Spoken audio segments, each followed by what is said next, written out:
ہم لعنت بھیجتے ہیں فرقہ واریت پر، امت کو تباہ کرتے ہیں وہ لوگ جو فرقہ واریت پیدا کرتے ہیں.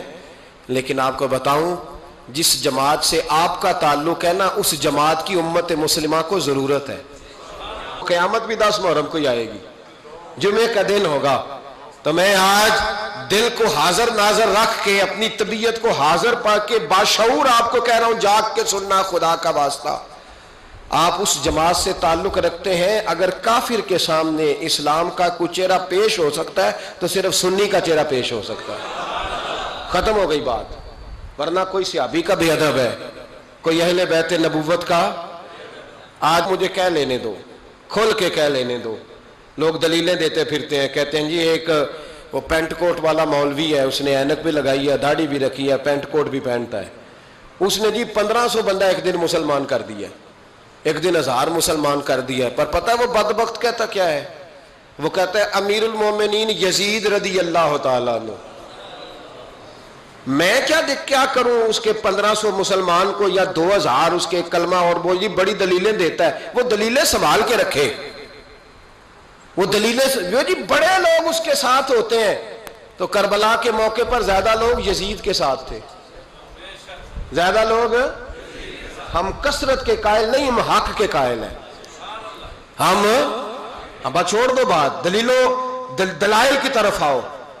عجیب تماشا ہے. اور ایک مولوی صاحب اس کی حمایت کر رہے تھے، کہتے نہیں بندہ ٹھیک ہے، وہ بھول گیا تھا، اصل میں قصور عبید اللہ ابن زیاد کا تھا، اصل میں غلطی عمر بن سعد کی تھی، تو یزید کو زیادہ الزام نہیں دینا چاہیے. میں نے کہا بڑی تمہاری قریبی رشتہ داری ہے یزید کے ساتھ، تو اللہ سے دعا کیوں نہیں مانگتے کہ تمہارا حشر یزید کے ساتھ کرے؟ مانگنی چاہیے نا دعا. کیا خیال ہے آپ کا؟ ہم الحمدللہ جمعے والے دن مسجد میں بیٹھ کے دعا کرتے ہیں، یا اللہ ہمارا حشر امام حسین کے غلاموں میں کرنا. تو بھی کرنا، جرت کر، جرت. ہماری جرت دیکھ، ہم یہ نہیں کہتے ان کے ساتھ کر، ہم کہتے ہیں یا اللہ ہمارا حشر ان کے. ہماری جرت دیکھو، ہم ان کے غلاموں میں، قدموں میں، نوکروں میں بیٹھنے کو دعا مانگ رہے ہیں، یا اللہ ہمارا ان کے غلاموں میں، غلاموں کے. تو بھی جرت کر دلیری، کر جرت، کہ یا اللہ میرا حشر یزید کے ساتھ کر دلیری. اگر اتنا ہی اچھا تھا تو بے شرمو اتنا ظلم نہ کرو، اتنی زیادتی، اتنا ظلم نہ کرو. یہ ظلم ہے. امام حسین جمعے والے دن خطبہ پڑھنے لگے. جمعے سے پہلے امام حسین نے خطبہ پڑھا، اور آپ نے ایک جملہ کہا جو ہمیشہ یاد رکھا جائے گا.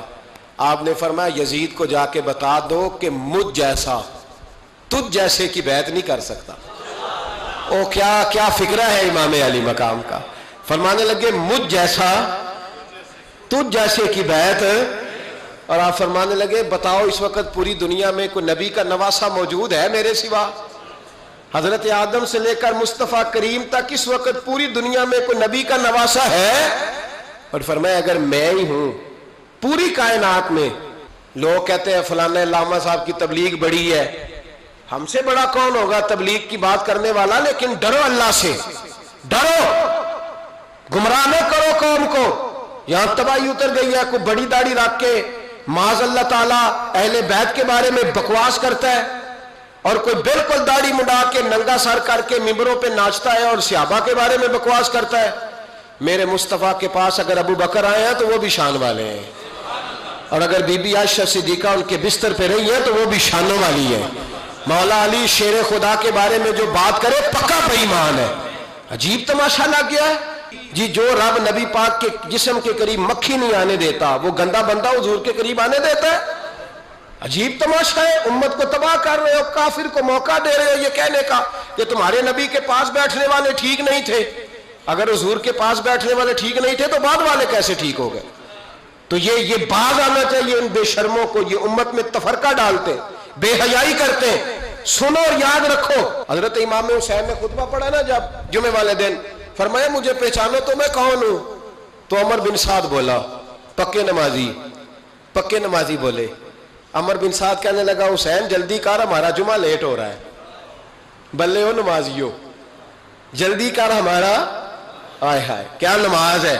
یعنی نبی پاک کے نواسے کو شہید کریں گے اور شہادت کے بعد جمعہ پڑھیں گے اور نماز میں کہیں گے اللہم صلی علی محمد و علی. آل محمد، ان کو شہید کر کے قتل کر کے جمعے کا خطبہ دیا جا رہا ہے اور نماز پڑھی جا رہی، اللہم صلی علی محمد وعلی۔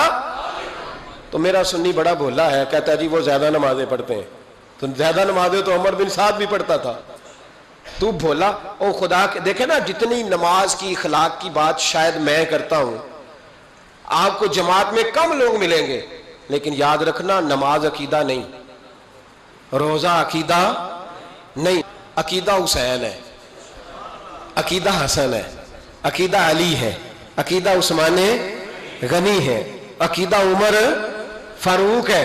میں اس شخص کو کیا کروں؟ مجھے اس شخص کی کیا ضرورت ہے جو ممبر پہ بیٹھ کے کہتا ہے حسین ابن علی باغی تھے؟ وہ شخص، اس کی نماز روزہ حج زکات دیکھا جائے گا؟ آؤ قرآن مجید سورہ شورا آیت نمبر 23، گھر جا کے قرآن مجید کھولو، یہ والی آیتیں بھی پڑھا کرو، یہ والی بھی کھولا کرو۔ صحابہ جمع ہو کے نبی پاک کے پاس آئے، عرض کی یا رسول اللہ صلی اللہ علیہ وسلم، آپ کے خرچے زیادہ ہیں، آمدن کا ذریعہ کوئی نہیں۔ جس طرح آج لوگ ہر پیر صاحب سے نہیں پوچھ رہے، علامہ صاحب سے، کہ آپ کام کوئی نہیں کرتے، کپڑے پھر بھی سفید پہنتے ہیں، کیا ذرائع آمدن ہے، پھر بھی آپ گاڑی میں گھومتے ہیں۔ ہمارا تو پروگرام تھا مولوی بھوکا مر جائے، پر اس کے پاس آتے ہیں تو یہ تازی چائے پلاتا ہے، کیا مطلب، کس طرح کا رویہ ہے؟ صحابہ کے بار وہ یہ نہیں سوچتے تھے آتے کہاں، وہ کہتے تھے آگے بڑھ کے حصہ ڈالیں۔ وہ سارے آگے بڑھے، کہا یا رسول اللہ صلی اللہ علیہ وسلم، اخراجات زیادہ ہیں، ذرائع آمدن بظاہر کوئی نہیں، نذرانوں پہ اعتراض نہ کیا کرو، نذرانہ دینا نبی پاک کی سنت ہے، نذرانہ قبول کر لینا نبی پاک کی، بولو، حضور کی سنت ہے۔ تو صحابہ جمع ہو کے آئے، ایک جگہ پہ میٹنگ کی، کہا تھوڑے سے پیسے ہر مہینے پیش کریں گے۔ تو حضور سے بات کون کرے گا پیسوں کی؟ کہا ہم نے نہیں کرنی، نبی پاک کے چچا جناب عباس کریں گے۔ حضرت عباس رضی اللہ تعالیٰ عنہ کے ذمے لگایا گیا، جناب عباس آئے، حضرت عباس رضی اللہ تعالیٰ عنہ پیسے لے کے آئے، اور سیانے بندے تھے، انہوں نے بڑی سمجھداری والی، عقل مندی والی بات چھیڑی۔ یہ نہیں کہا کہ حضور ہم یہ نذرانہ دیں گے، کہنے لگے یا رسول اللہ ہمیں پتہ ہے آپ کی مذہبی مصروفیت اتنی ہے کہ آپ کو ٹائم نہیں ملتا کاروبار کرنے کا، اگر آپ کام کریں گے تو پھر آپ کس طرح کر کے دین کا کام ہو سکے گا، اور یا رسول اللہ آپ نے جو ہمارے لیے کیا ہے اس کا ہم بدلہ نہیں دے سکتے، ایک حرف کا بدلہ نہیں دے سکتے، حضور یہ تھوڑا سا نذرانہ ہر مہینے لایا کریں گے، قبول کر لیں۔